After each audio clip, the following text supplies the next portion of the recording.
Hola. Bueno, bienvenidos a las clases de física y mesa de anestesia de la ARMA. Bueno, primero me presento yo soy Matías Madorno, yo soy ingeniero y estudié ingeniería en informática, hice un posgrado en diseño y mantenimiento de equipos médicos y el doctorado en ingeniería alrededor del monitoreo respiratorio. Hace como 20 años que doy clases en la facultad y como 7 estoy vinculado a la ARBA en la parte de docencia. Y por el lado profesional, tengo una empresa que fabricamos el monitor FluxMed, que el diseño original es mío y sigo participando en la parte de diseño y desarrollo. Y bueno, estoy haciendo colaboraciones con hospitales de Canadá y otras cosas en procesamiento de señales. Bueno, eso para que sepan quién soy y desde dónde les hablo. Bienvenido que están acá en mi email, cualquier cosa me escriben.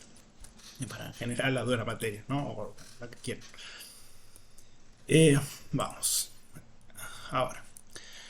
Un poco cuáles son las ideas de este curso. Primero, que tengamos presente que siempre hay un paciente por detrás. Siempre nosotros vamos a estar hablando de las curvas y de la mesa y las cosas y como que nos olvidamos que al fin y al cabo hay un paciente, así que tenemos que tenerlo siempre presente, que no es menor.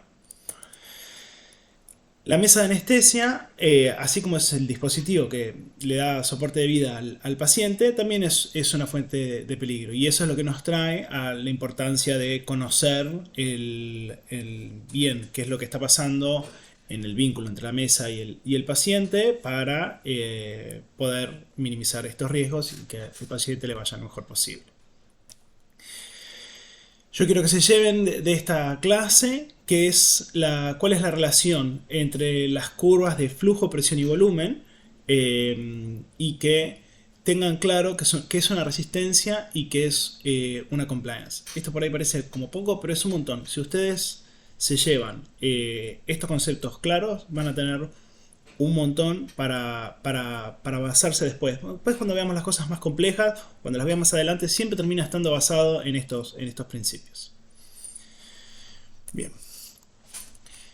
Como proceso de aprendizaje, mi recomendación es que se involucren y que mantengan la curiosidad y que cuestionen lo que están haciendo. Pues si se quedan con lo que yo les digo, se lo van a olvidar.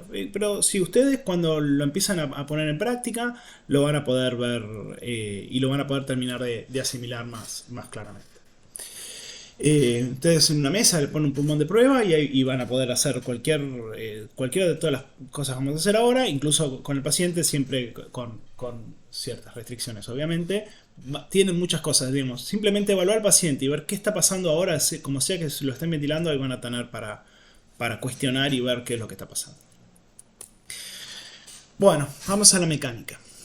La mecánica es la parte de la física que estudia las fuerzas tanto en equilibrio como en movimiento, ¿no? Y entonces la palabra mecánica nos lleva a un motor, a una cosa que como que está más lejos del paciente, pero el paciente tiene, como vamos a ver, componentes resistivos, componentes elásticos, tiene sus músculos que hacen fuerza y todo eso nos va a llevar a estudiar.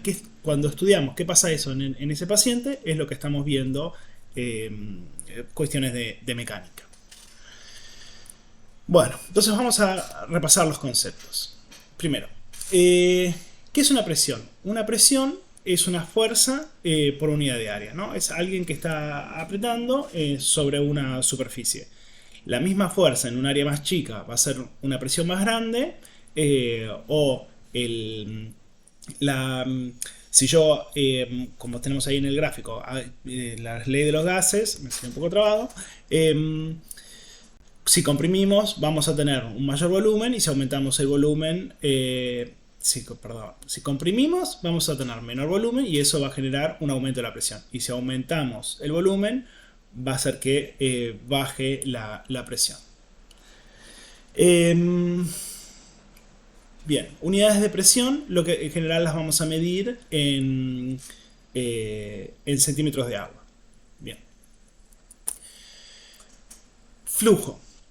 El flujo es el aire que se mueve, es la circulación del aire. Es un volumen que se desplaza por unidad de tiempo. Entonces, nosotros En principio lo vamos a medir en litros por minuto y en algunos casos lo vamos a ver en litros por segundo. Lo que estamos diciendo es que por cada un minuto se mueven n litros. Si yo tengo 10 litros por minuto, quiere decir que en un litro tengo trabado hoy. Quiere decir que en un minuto se desplazan 10 litros, ¿sí? Por eso es lo que estamos midiendo. Acá hay una cosa de cómo hablamos, que cuando decimos por estamos diciendo dividido, ¿no? Si yo digo litros por minuto, y en realidad acá hay una barra de dividiendo. Acá estamos a una división le estamos diciendo por, y es raro cómo usamos el lenguaje. Si quieren, a mí lo que me lo hace más fácil es pensar por cada. Entonces es 10 litros por cada minuto. Y eso tiene más sentido semántico. Bien, voy a procurar tratar de hacerlos claros porque después...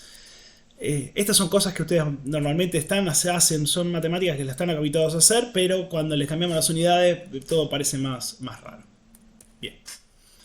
Seguimos. El volumen. El volumen es bastante intuitivo, es el espacio que ocupa un cuerpo. El volumen es el espacio que ocupa un cuerpo. Y nosotros en la ventilación mecánica lo vamos a medir en principio en mililitros y, como veíamos recién, en algunos casos en litros. Ok. Ahora, el flujo dijimos que era un volumen que se desplazaba por unidad de tiempo.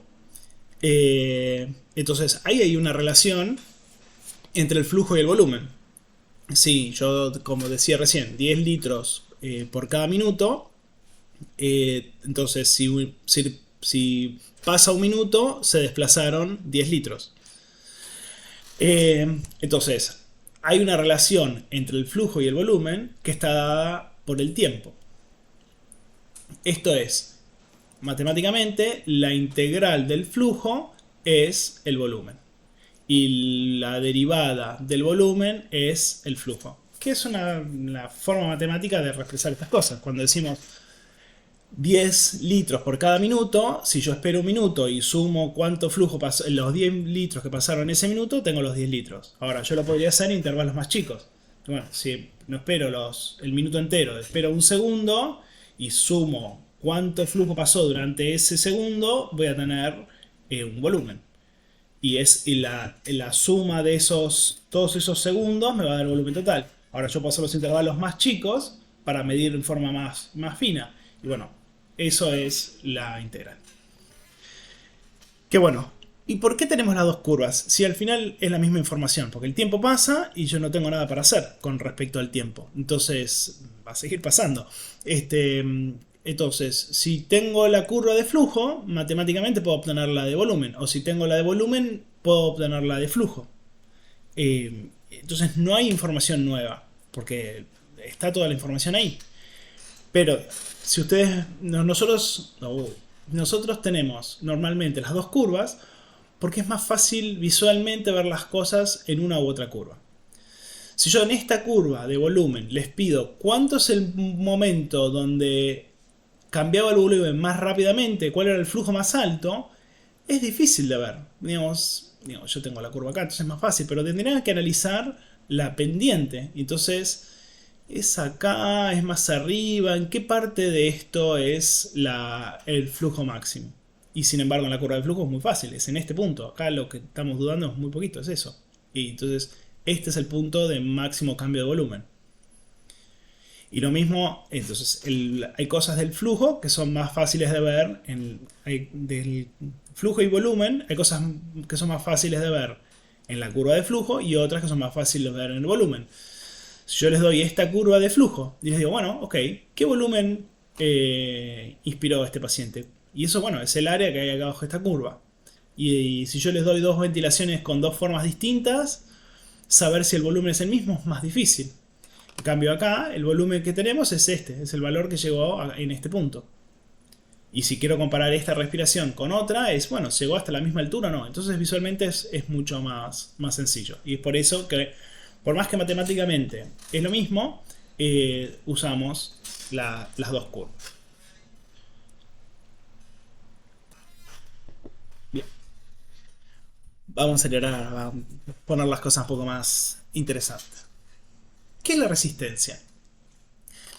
La resistencia es la fuerza que se opone a la circulación del flujo. Y si es fuerza, nosotros en las unidades que estamos viendo, el flujo, presión y volumen, la fuerza la tenemos en la presión, que es fuerza por unidad de área. Entonces, nosotros vamos a medir la resistencia a que circule el flujo en unidades de presión y de flujo. Esto quiere decir que vamos a usar cuánta presión hace falta para que circule una unidad de flujo. Entonces, si yo tengo la presión medida en centímetros de agua y el flujo medido en, por ejemplo, en litros por segundo, es, bueno, ¿qué presión hace falta para que circule un litro por segundo? Entonces voy a tener unidades de centímetros de agua dividido litro dividido segundo. ¿Sí? Y esto es la relación entre la presión y el flujo, que es la resistencia. Si la pusiéramos al revés, sería la conductancia.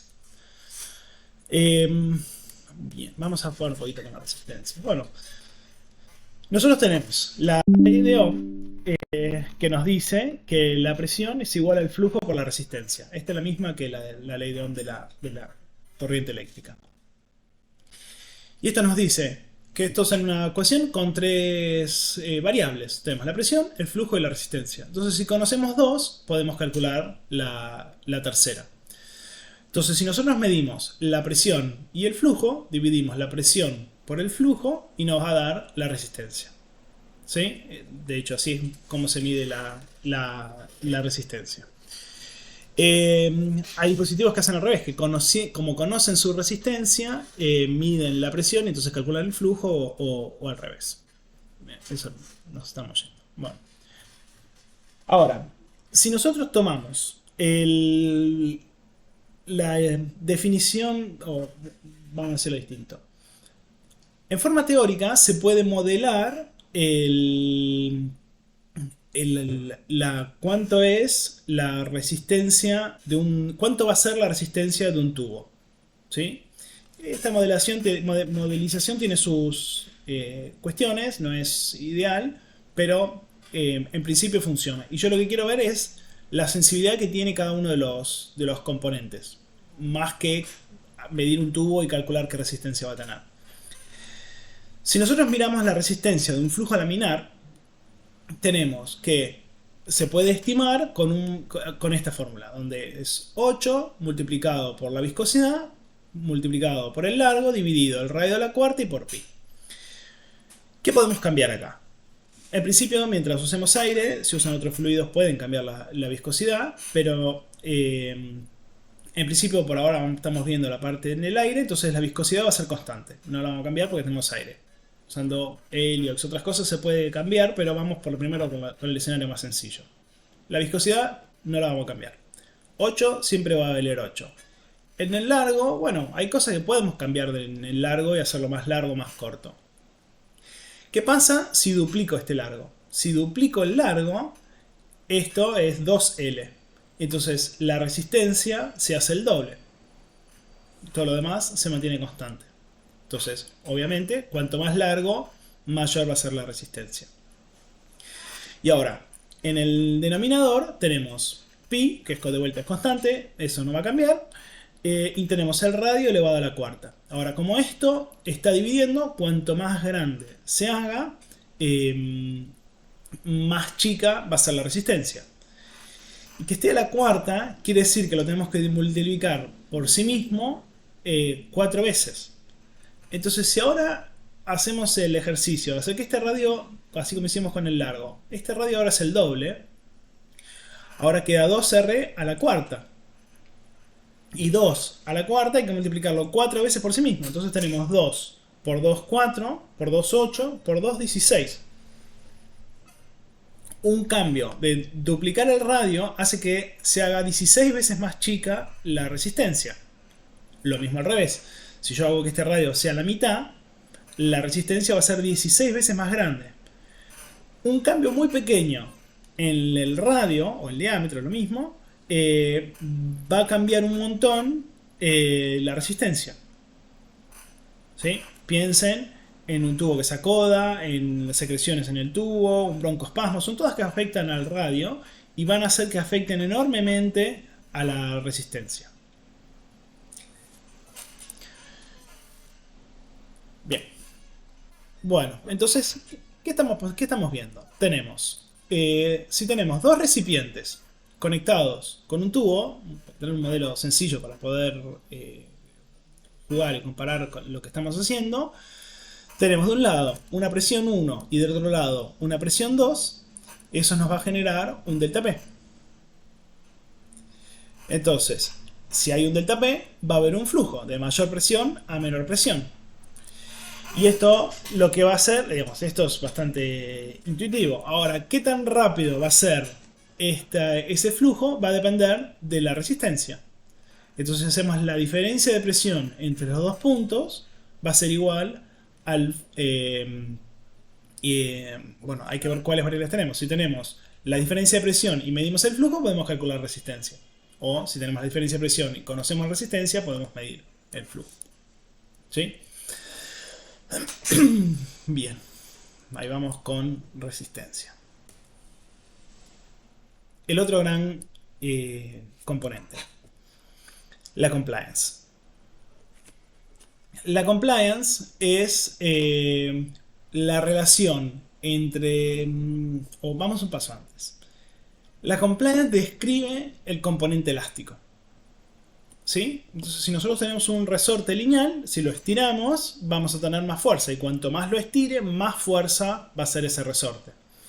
La fuerza que hace el resorte es proporcional a la distancia que lo deforma respecto de su punto de equilibrio.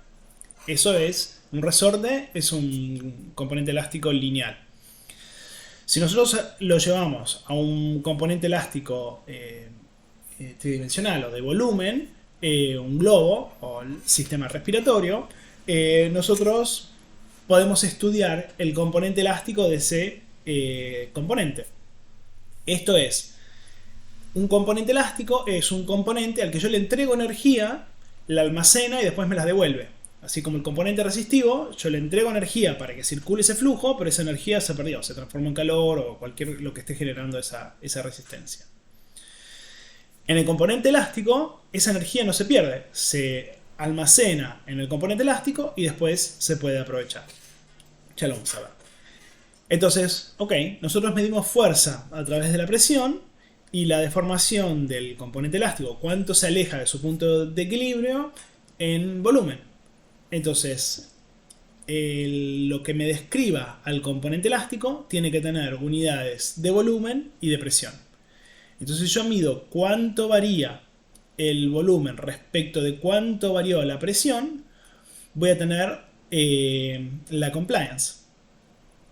¿Sí? Y la compliance la vamos a medir normalmente en mililitros por cada centímetro de agua. ¿Sí? Entonces, la compliance. Cuanto más grande es la compliance, más blandito es o más duro es. Y veámoslo. Entonces, si con la misma presión tengo más volumen, es que fue más fácil distenderlo, ¿no? Podemos pensarlo, ¿no? Entonces, ¿qué pasó? Si tenemos el mismo, mantenemos la presión igual. Y ahora tenemos una cantidad de volumen. Y ahora con el segundo componente tenemos más volumen para la diferencia de presión. Y bueno, si con la misma diferencia de presión entró más aire para llegar al punto de equilibrio, es que es más blando, ¿no? Para asociar los componentes... las descripciones de qué es una compliance. Bien. Ok. Entonces, ¿por qué no avanza? Ahí está. Tenemos un componente elástico al que le estamos midiendo la presión que tiene un volumen 1. Entonces partimos de la presión 1 con el volumen 1. Y si nosotros aumentamos la presión, eso va a generar un aumento del volumen. Entonces, si pasamos de la presión 1 a la presión 2, el volumen va a pasar de volumen 1 al volumen 2. Ok, y entonces si yo tengo una variación de volumen y una variación de presión y hago la división del volumen respecto de la variación de la presión, me va a dar la compliance. Y podemos hacer lo mismo dividiendo al revés, digamos, tenemos la elastancia. Si nosotros decimos, bueno, pero podríamos decir cuánto es la variación de presión respecto de la variación de volumen. Y esto es la elastancia.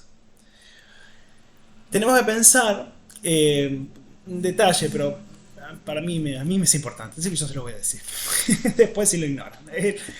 En la física definimos a un componente elástico como un componente que puede almacenar energía cuando se deforma. En el resorte que se estira o en este caso este sistema que se infla y aumenta el volumen. Esa es la variación de volumen, la variación de distancia es la deformación. Un sistema es más elástico cuanto más energía almacena con la deformación más chica. Y eso hace que algo que sea muy elástico es algo que sea muy duro. Si miramos acá la definición de elastancia, si con el mismo volumen, para meter el mismo volumen necesito más presión, esta E es más grande, es más elástico. Pero si necesito para el mismo volumen más presión, es que es más duro. Y coloquialmente la palabra elástico, cuando hablamos de algo que es elástico, nos referimos a algo que es blando. Entonces ahí hay un conflicto entre lo que es la definición física y el uso coloquial. Entonces para que tengamos claro qué es la... Listo, ya se los dije, me quedo tranquilo. Ok, el sistema respiratorio.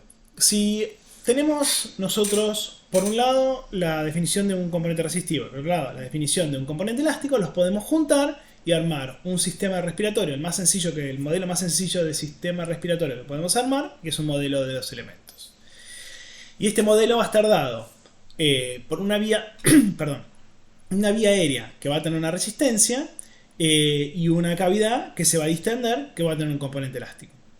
Entonces, en esa resistencia, cuando las presiones sean diferentes va a haber un flujo. Es como el caño que teníamos con los dos recipientes. Si hay más presión en un recipiente que en el otro, entonces va a haber un flujo. Entonces, si entre las dos puntas de la vía aérea de conducción o todo el componente resistivo hay una diferencia de presión, ya sea porque el respirador la aumenta o porque el paciente la disminuye con sus músculos, si hay una diferencia de presión va a haber un flujo. Y cuando se relaja el paciente y el componente elástico lo estira o cuando cicla el respirador, ya lo vamos a ver, si hay diferencia de presión va a haber un flujo en el componente resistivo, como lo veíamos recién con los recipientes. Ahora, ¿cuánto se va a inflar? No, perdón. ¿Cuánto se va a inflar este componente? Y bueno, se va a inflar hasta que las presiones se igualen. Cada vez que le va entrando, le va aumentando el volumen, ese sistema elástico va a tener una presión de retroceso mayor, va a ser más fuerza, cuanto más volumen tiene, más fuerza hacia adentro, entonces aumenta la presión, como el resorte, cuanto más lo estiro, más fuerza hace. Entonces, si nosotros le aplicamos una fuerza desde afuera, eso se va a inflar hasta que las fuerzas se igualen. Bien, y eso es lo que está dicho ahora. Vamos a ver el sistema con dibujitos. Entonces, si nosotros tenemos un componente resistivo con una resistencia y un componente elástico con una compliance, una elastancia, se aumenta la presión en la vía aérea, un gradiente de presión entre la vía aérea y la presión alveolar. Entonces, si estos son los dos recipientes, acá tengo más presión que acá adentro, entonces va a haber un flujo que... Sí, ese flujo, como es litros por minuto, si pasa el tiempo, es volumen que le va a entrar a ese componente elástico. Y al entrarle ese flujo al componente elástico, o el aumentar el volumen del componente elástico, lo estamos deformando, entonces se está estirando. El resorte que se estira hace cada vez más presión. Entonces el aumento de volumen va a generar un aumento de la presión alveolar. Cuando cicla el respi, baja la presión de la vía aérea. Entonces va a haber de vuelta una diferencia de presión, porque acá tenemos el retroceso elástico apretando el aire dentro del pulmón. Entonces acá tenemos una presión más alta. Y como cicló el respi, ahora tenemos una presión más baja acá. Entonces tenemos un flujo que va a ir saliendo. ¿Y qué tan grande va a ser ese flujo? Y va a depender de la resistencia. Entonces, al salir ese flujo, el volumen baja. Y si el volumen baja, la presión de retroceso elástico, la presión que están ejerciendo el componente elástico, se va a ir achicando hasta que vuelve a llegar a un punto de equilibrio. Bien. Ahora, veamos. ¿El respirador qué hace? ¿Pone un flujo, pone un volumen, pone una presión? Vamos a dejar un poco ahí, vamos a pensarlo. Acá. Le dejo la pregunta para que lo vayan pensando. Ok, si nosotros tenemos un paciente ventilado, entonces vamos a tener ahí las curvas del paciente. Y tenemos acá que estas curvas están relacionadas. Ya lo vimos, que el flujo y el volumen están relacionadas por el tiempo. Si el flujo y el volumen están atadas por el tiempo, simplemente con el paso del tiempo, con una curva tenemos la otra. Entonces, matemáticamente es lo mismo. Como lo vimos, es más fácil ver cosas en la curva de volumen o la de flujo, pero la información que hay es la misma. Ahora, estas dos curvas matemáticamente tienen la misma información. ¿Y cómo se relacionan con la curva de presión? Y bueno, van a estar relacionadas con la curva de presión por la compliance y la resistencia. Estas son las que trae el paciente. Esa R que tenía el modelo que habíamos recién y la C de ese componente elástico son las características mecánicas del paciente. Entonces, si el respirador define el flujo o el volumen, por ejemplo, ventilando por volumen, el respirador en la inspiración va a definir la curva de flujo. Y entonces la información de esta R y C la vamos a ver en la curva de presión. Si el respirador define la curva de presión, entonces la información, esta R y C, la vamos a ver reflejada en estas dos curvas de flujo y volumen.